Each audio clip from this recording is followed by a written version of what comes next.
a story of love and loyalty. When my husband was in a coma due to an accident, my world turned upside down. It was a bright Tuesday morning when the call came.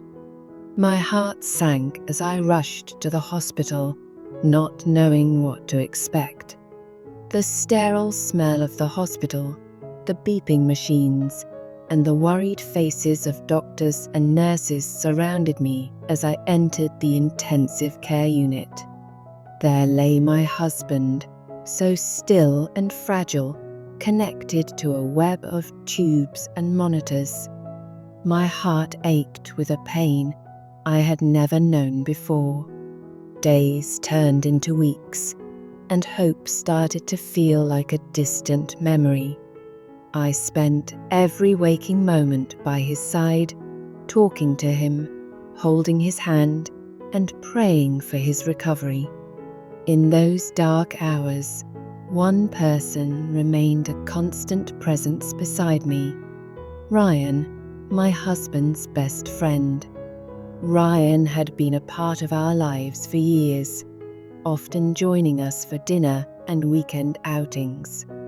His loyalty and support during this trying time were a lifeline for me. At first, I appreciated his help. He brought me coffee, kept me company, and listened as I poured out my fears and anxieties. There was a comfort in his presence, an understanding that went beyond words. But as the days dragged on, I found myself leaning on him more than I ever intended. I would catch him looking at me in a way that made my heart race, a mixture of sympathy and something deeper. It was confusing and unsettling, but I couldn't deny the warmth that blossomed in my chest whenever he was near. One evening, after another long day at the hospital, Ryan suggested we step outside for some fresh air. I hesitated, feeling guilty for leaving my husband's side, but the weight of the situation had begun to wear me down. I needed a moment to breathe, so I agreed. The cool night air felt refreshing against my skin as we walked in silence, the stars twinkling above us. As we wandered further from the hospital, Ryan reached for my hand, his fingers intertwining with mine. It was a small gesture, but it sent a jolt of electricity through me. I pulled away, but he looked at me with those intense, dark eyes searching for understanding. "You're not alone in this," he said softly, his voice steady and reassuring. "I'm here for you, no matter what." In that moment, I felt an undeniable connection between us. The grief and loneliness that had consumed me began to melt away, replaced by an unexpected warmth. It was wrong, I knew that. My husband was still fighting for his life. Yet I couldn't help but feel drawn to Ryan in a way I had never anticipated. The conflict inside me swirled, battling between loyalty and a deep yearning for comfort. As the days turned into weeks, Ryan and I found ourselves spending more time together. We would go for walks, share meals, and confide in each other. The lines between friendship and something more began to blur. I found solace in his arms, the warmth of his embrace, making me feel safe in a way I hadn't felt in a long time. It felt good to laugh again, to experience fleeting moments of happiness amidst the pain. One night, as we sat on a park bench beneath the stars, Ryan turned to me, his expression serious. "I know this is difficult for you," he began, his voice thick with emotion, "but I can't help how I feel about you. You're incredible, and I want to be there for you in every way possible."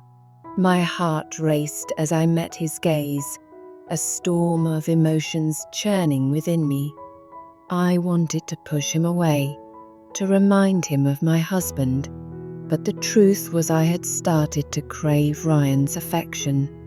In that moment of vulnerability, I leaned in, and before I could think twice, our lips met in a soft, tentative kiss.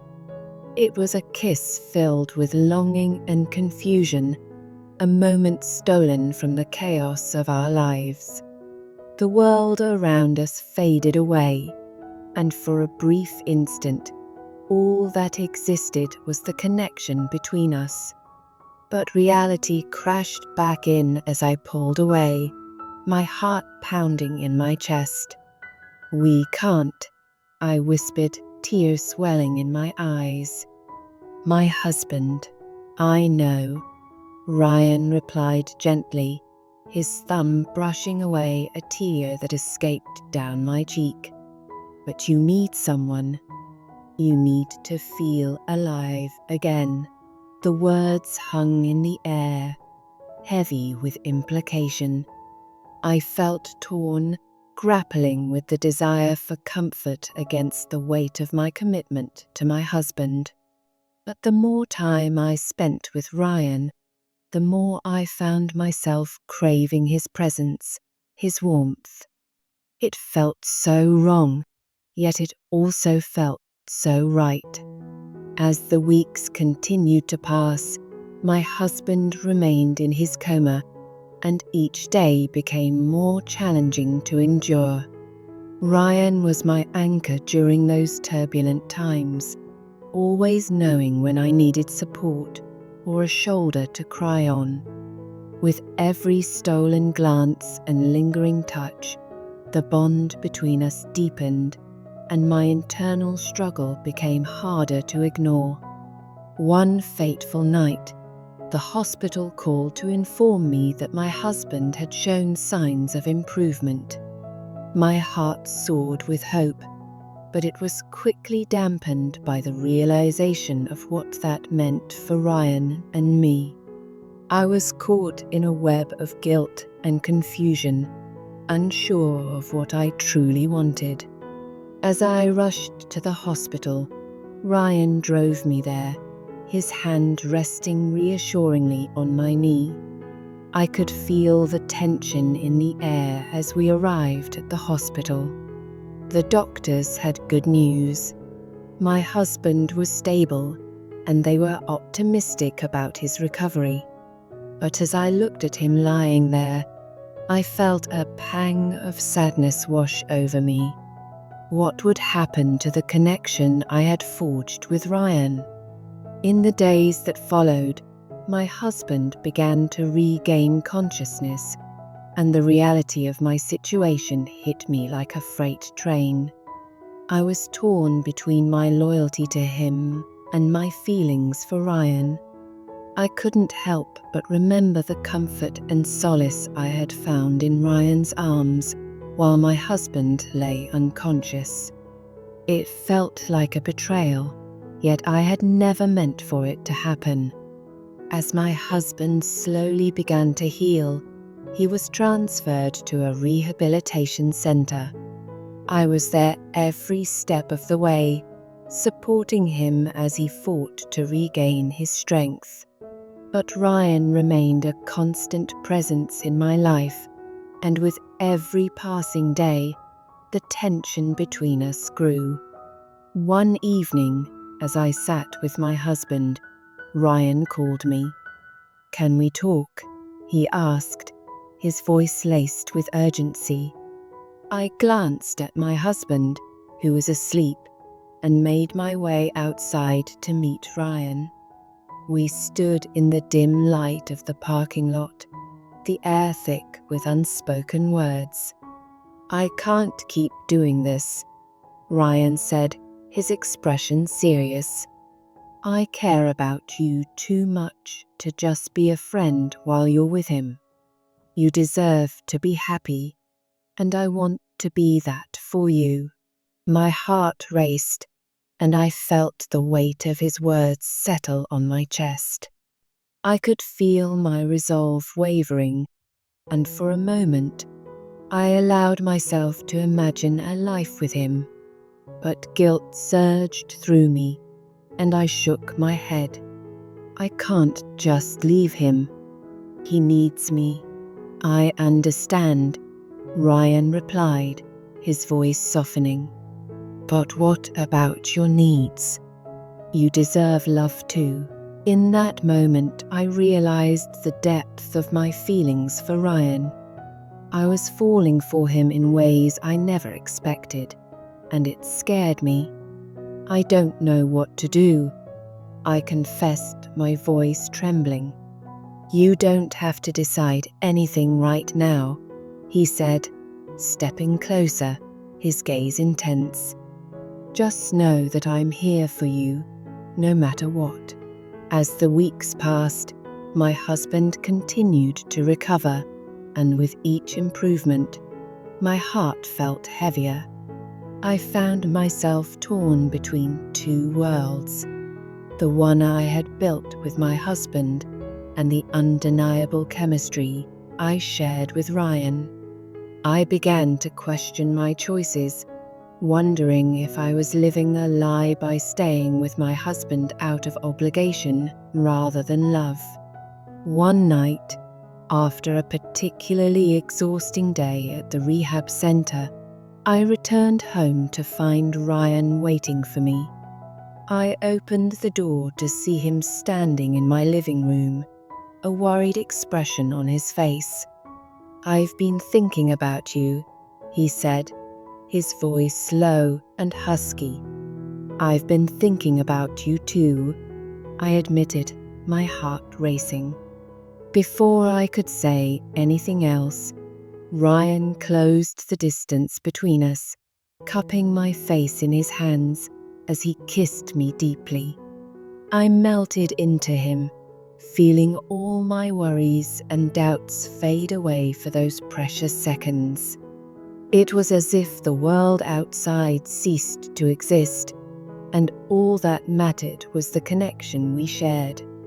When we pulled apart, breathless, I knew I couldn't keep pretending any longer. Ryan, don't say anything yet, he interrupted, his eyes searching mine.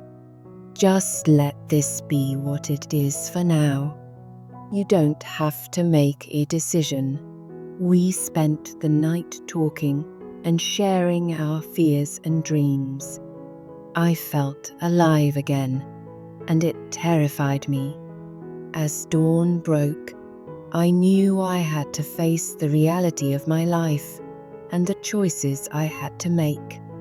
In the following days, I found myself reflecting on my relationship with my husband. I realized that while I loved him, I had been holding on to the memory of who he was rather than who he had become. My heart ached for the man I had once known, but I couldn't deny the pull I felt toward Ryan. As I navigated this emotional turmoil, I began to notice subtle changes in my husband. He was waking up to the world around him, slowly becoming more aware. I knew it was only a matter of time before he would ask about Ryan and the time we had spent together during his recovery. If you liked my story, or if it resonated with you in any way, please hit the like button and subscribe to my channel. I'll be sharing more stories like this, stories about resilience, healing, and finding hope in the darkest of times. Thank you for listening.